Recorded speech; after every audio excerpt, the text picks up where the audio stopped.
हमारे पार्लियामेंट का जो मानसून सत्र में आप सबने देखा होगा कि पहले दिन से ऑपोजिशन पार्टी ने हंगामा करने का काम शुरू किया।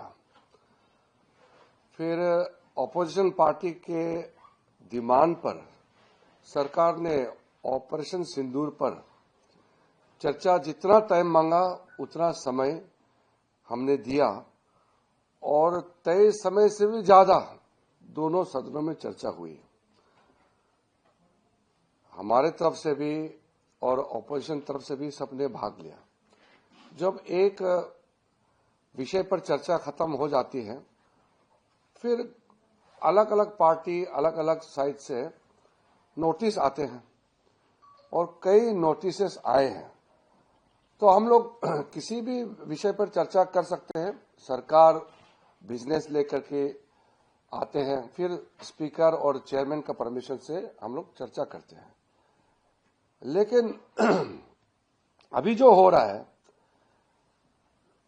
विषय को चर्चा नहीं करके एक मुद्दे बहाना करके सीधा वेल में आ जाते हैं।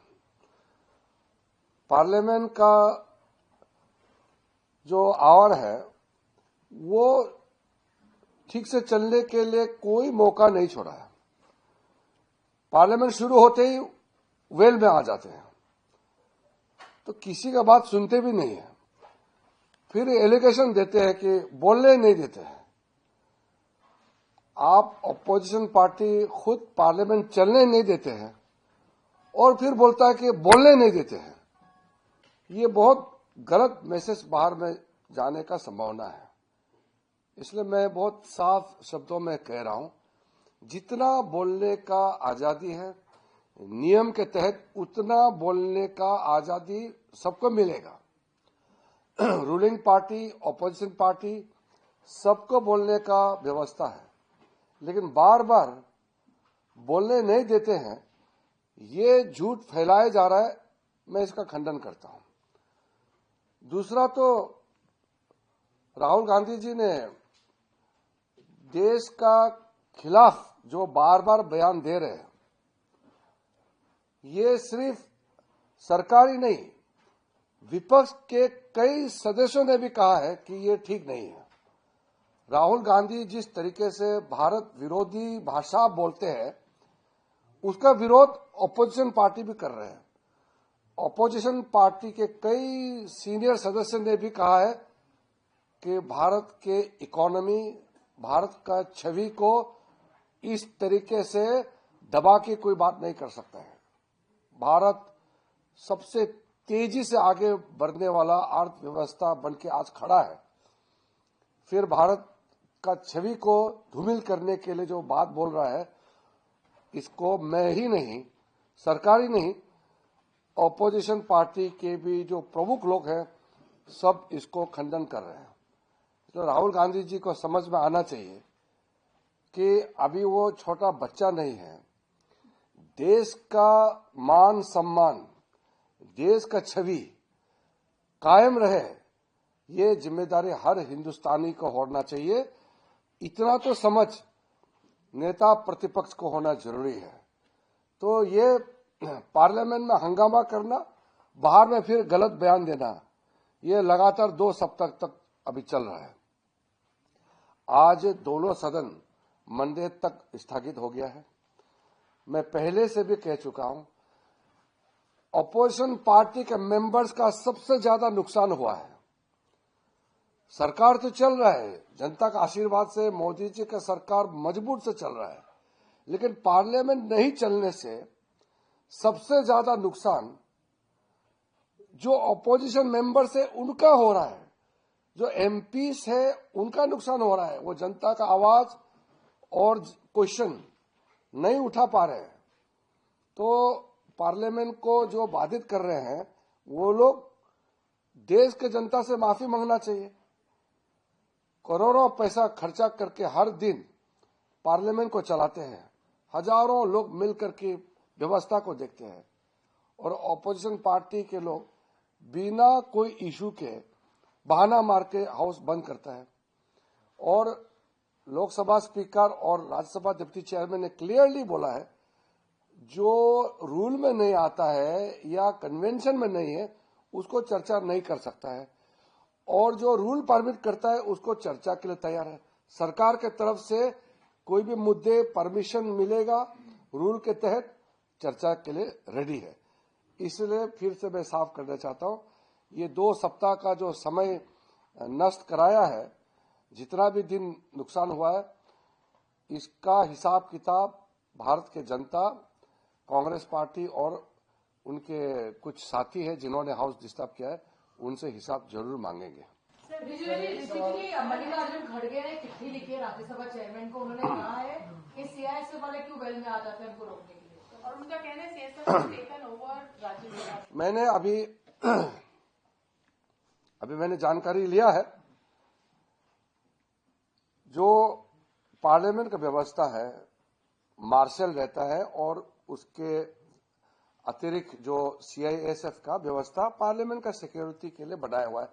वो तो पार्लियामेंट मेंबर्स खुद का डिमांड था कि पार्लियामेंट का सिक्योरिटी अच्छा होना चाहिए, अच्छा पुख्ता होना चाहिए। पिछले साल कोई पार्लियामेंट का गैलरी में जाकर के भी कुछ हरकत किए, तो पार्लियामेंट का सिक्योरिटी एक सीरियस मामला है। ये चेयर के माध्यम से इसका निगरानी करते हैं, वो सरकार नहीं करते हैं। जहां तक हाउस के अंदर का जो व्यवस्था का मामला है, कभी कभी मेंबर जब हाउस का प्रोसीडिंग को डिस्टर्ब करने के लिए फिजिकली वहां जो टेबल ऑफिस में चढ़ जाते हैं, पहले भी हमने देखा है राज्यसभा में और लोकसभा में भी कई ऐसे घटनाएं हुए हैं। राज्यसभा में तो कुछ एमपी टेबल में चढ़ के नाचने लग गए थे। तो कुछ गलत चीज होते हैं, प्रॉपर्टी तोड़ते हैं, नुकसान पहुंचाते हैं, उसको रुकने के लिए और ऐसा गड़बड़ ना हो व्यवस्थित रखने के लिए चेयर की ओर से कुछ वहां प्रबंधन किया है। इसका मतलब ये नहीं है कि एमपीज को बोलने का आजादी नहीं है, ऐसा नहीं है। मैं एक चीज क्लियर करना चाहता हूं, अगर कुछ बात है तो हम चेयरमैन से हम बात करेंगे। एमपीज को बोलने के लिए कोई रोक नहीं सकते हैं, लेकिन एक एमपी दूसरे एमपी को जाकर के रोक नहीं सकते हैं।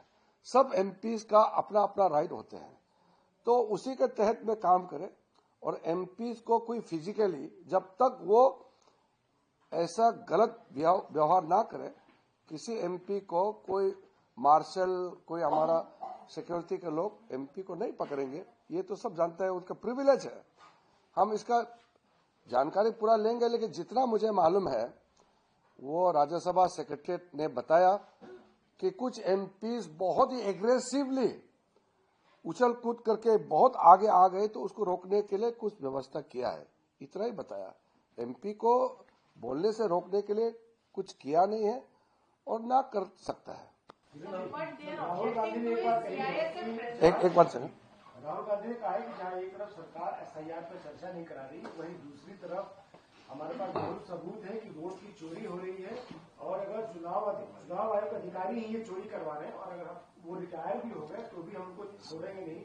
क्या इसको आप धमकी देते हैं चुनाव आयोग अधिकारियों को? देखो, राहुल गांधी ने बार बार संवैधानिक संस्थाओं को धमकी दिया है, ये पहली बार नहीं है। 2014 में मोदी जी के नेतृत्व में प्रचंड बहुमत जीत के हम कैसे आए, तो हमारा सरकार तो नहीं था। तो इस बीच में कई स्टेट्स का इलेक्शन हुए हैं, कई स्टेट से उनके गठबंधन वाला जीतते हैं, कई स्टेट से जो एनडीए वाले जीतते हैं। तो वो कैसे जीते फिर? एक केरल में, तमिलनाडु में, कर्नाटका में, तेलंगाना में, पंजाब में, हिमाचल में, पश्चिम बंगाल में कैसे जीते वो लोग? क्या बात करते हैं? वो जब जीतते हैं तो सब कुछ चंगा है, और जब हार जाते हैं तो वो इलेक्शन कमीशन के सर पे वो लोग फोड़ देते हैं। ये लोकतंत्र को कमजोर करने के लिए जो षड्यंत्र रचा रहे हैं, उसमें बहुत बड़ा मुझे ये खेल दिखाई देता है, बार बार संवैधानिक संस्था को अटैक करना। जुडिशरी में जब उनके पक्ष में निर्णय नहीं होता है तो खुलेआम वो कहते हैं कि वो सुप्रीम कोर्ट को विश्वास करना छोड़ दिया बोलता है। अब जब इसका पक्ष में निर्णय नहीं आता है चुनाव, फिर बोलता है कि इलेक्शन कमीशन जो है चोरी करता है। इस तरह का, ये तो सिर्फ बचपना ही नहीं, ये तो बहुत खतरनाक है। संवैधानिक व्यवस्था को चैलेंज करना, मतलब डिसक्रेडिट करने के लिए चुने हुए सरकार को, संवैधानिक संस्था को डिसक्रेडिट करने के लिए मैलिशियस कैंपेन जो चला रहा है, ये भारत के लोकतंत्र पर हमला है। राहुल गांधी जी, मैं अभी शब्द इस्तेमाल नहीं करना चाहता हूं, लेकिन जो उन्होंने वाक्य इस्तेमाल कर रहे हैं और देश के खिलाफ जो बोल रहे हैं, वो अब कांग्रेस पार्टी में भी और अपोजिशन पार्टी में भी कई लोग अब अंदर अंदर विरोध करने लग गया है। और कुछ लोग तो कहना शुरू कर दिया है कि राहुल गांधी बहुत खतरनाक खेल खेल रहा है, देश के विरुद्ध जो काम कर रहे हैं, देश का छवि को नुकसान पहुंचा रहा है, ये बहुत आगे जाके नुकसान होगा। वो नेता ना बने, देश के लोग राहुल गांधी का भरोसा नहीं करते, वो उनका बात है, हमारा से कोई लेना देना नहीं, लेकिन देश को नुकसान करना ये हम कैसे एक्सेप्ट करेंगे।